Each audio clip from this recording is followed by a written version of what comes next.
Hi hello नमस्कार. आपल्या चॅनलवरच्या अजून एका नवीन व्लॉगमध्ये मी वर्षा तुमचं अगदी मनापासून स्वागत करते. तुम्ही म्हणाल की एवढं घाईत का बोलतेस, तर त्याचं कारण असं आहे की आपल्याला जायचं आहे हॉस्पिटलमध्ये. कारण की तुम्ही पाहिलं असेल आतापर्यंतचा व्लॉग भैया आलेला आणि त्यानंतर नॉनव्हेजचा बेत, पण व्लॉग खूप मोठा होत असल्यामुळे मी आता पुढे इथून हा कंटिन्यू करते.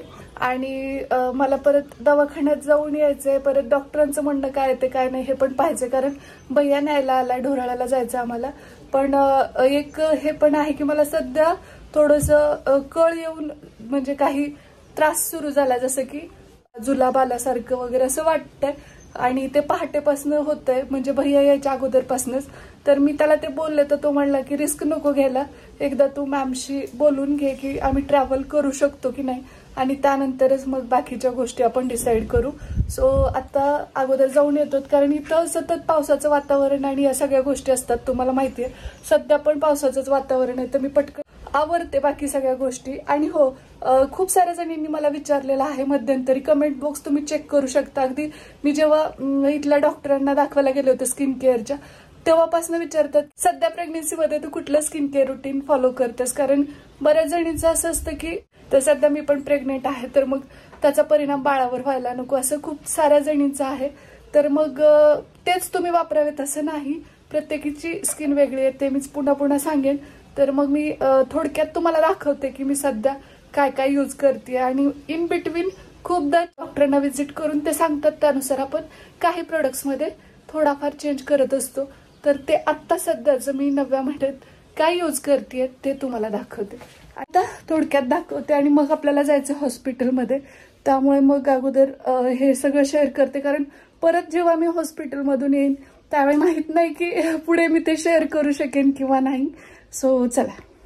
प्रेग्नेन्सी म्हटलं की बऱ्याच गोष्टी आपल्या शरीरामध्ये बदलत असतात आणि हार्मोनल चेंजेसमुळे सुद्धा पिगमेंटेशन होऊ शकतं, माझ्यासारखे ब्लॅक डॉट्स होऊ शकतात. तर यासाठी मी एक छानसं स्किन केअर रुटीन माझ्या प्रेग्नेन्सीमध्ये सेट केलं आहे, ज्याच्यामध्ये सगळ्यात पहिल्यांदा मी यूज करते बायोक्युलचं ever glow radiance face wash, ज्याच्यामध्ये व्हिटॅमिन सी आहे, AHA आहे, अर्बिटिन आहे, आणि हे इन्ग्रेडियंट्स आपल्या स्किनसाठी खूप बेनिफिशियल असतात. आता तुम्ही इथं टेक्स्चर पाहू शकता, याचं खूप स्मूथ आणि हायड्रेटेड आपल्या स्किनला करतं हे. त्यासोबतच रिच फोमिंग वॉश असल्यामुळे लगेचच ॲप्लिकेशन करणं सुद्धा सोपं जातं. त्याचं ॲप्लिकेशन सुद्धा खूप सोपं आहे आणि आपल्या स्किनला एक्सपोलिएट करतं. त्यासोबत डेड स्किन सेल्स रिमूव्ह करून नवीन स्किन सेल्स रिजनरेट करतं. आपल्या स्किनमध्ये जे मेलॅनिन प्रोडक्शन असतं त्याला लिमिटेशन्स यामुळे बसतात, आणि रिड्युसिंग डार्क स्पॉट सुद्धा, म्हणजेच आपले हायपर पिगमेंटेशन सुद्धा याच्यामुळे कमी होतं. एंटायर 3rd ट्रायमेस्टर मी हे प्रोडक्ट्स यूज करते आणि त्यामुळे मला तरी खूप जास्त फायदा वाटतो माझ्या स्किनमध्ये. म्हणजे स्किन ग्लोईंग तर दिसतेच आहे, शिवाय याच्या रेग्युलर यूज माझ्या स्किनचं टेक्स्चर खूप जास्त टर्न ओव्हर झालेलं आहे आणि बऱ्यापैकी ग्लो सुद्धा ॲड ऑन झाला. पहिल्यापेक्षा त्वचा सुद्धा हायड्रेट दिसायला लागलेली आहे आणि मला तरी हे खूप आवडतंय सध्या, कारण की याच्यामध्ये सगळे नॅचरल इन्ग्रेडियंट आहेत. ककाडू प्लम प्लस ब्लूबेरी आणि शुगर केन हे मेन सोर्स आहेत याचे इन्ग्रेडियंट. आणि बेस्ट पार्ट हा आहे की हे ऑल स्किनसाठी सुटेबल आहे. सगळे नॅचरल इन्ग्रेडियंट असल्यामुळे आपल्या स्किनला कसल्याही प्रकारची हानी पोचत नाही, तो मला बेस्ट पार्ट वाटतो. कितीही ब्रँडेड फेस वॉश तुम्ही यूज करत असाल आणि ते लगेच वॉश करत असाल तर त्याचा काहीच यूज होत नाही. तुम्ही ॲटलिस्ट 13 सेकंद तरी ते आपल्या चेहऱ्यावरती छान चोळलं पाहिजे, मसाज केला पाहिजे, आणि त्यानंतर फेस वॉश केलास. आत्ता तुम्ही पाहू शकताय की ती स्किन स्मूथ आणि हायड्रेट झालेली आहे. तर आत्ता मी यूज करते बायोक्युलचं एव्हर ग्लो रेडियन्स टोनर.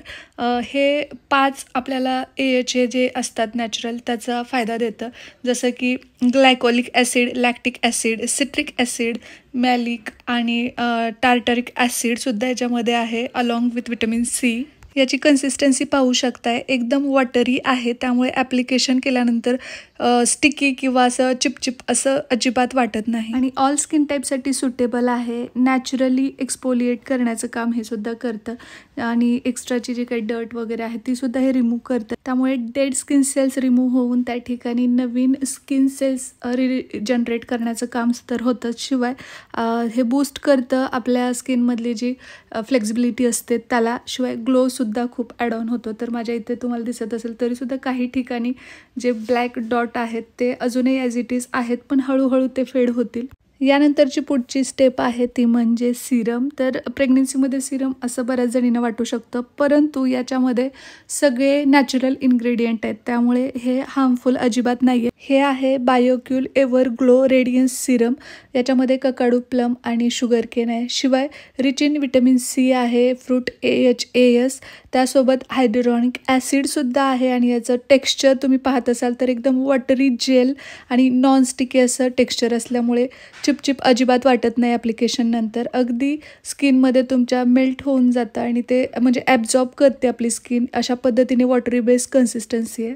याच्या रेग्युलर यूजमुळे माझ्या स्किनमधला बऱ्यापैकी डलनेस जो होता तो कमी होऊन स्किन एकदम नॅचरली ग्लो करायला लागली आहे. सगळ्या स्किन टाईपसाठी हे सुटेबल आहे. मला तरी बऱ्यापैकी प्रोडक्ट्स सूटच होत नाहीत, कारण की तुम्ही या अगोदर नोटीस केलं असेल माझ्या गालावरती वगैरे फोड आले होते आणि बऱ्यापैकी असे एकदम ॲक्टिव्ह ॲक्ने होते. त्यामुळे मी खूप घाबरते नवीन कुठलंही प्रोडक्ट ट्राय करायला, परंतु अगदी सुंदर पद्धतीने हे काम करतं. आपल्या स्किनला हायड्रेट ठेवतं, जेंटली एक्सपोलिएट करतं आणि कोलॅजिनचं जे काही प्रोडक्शन आहे त्याला हे प्रमोट करतं.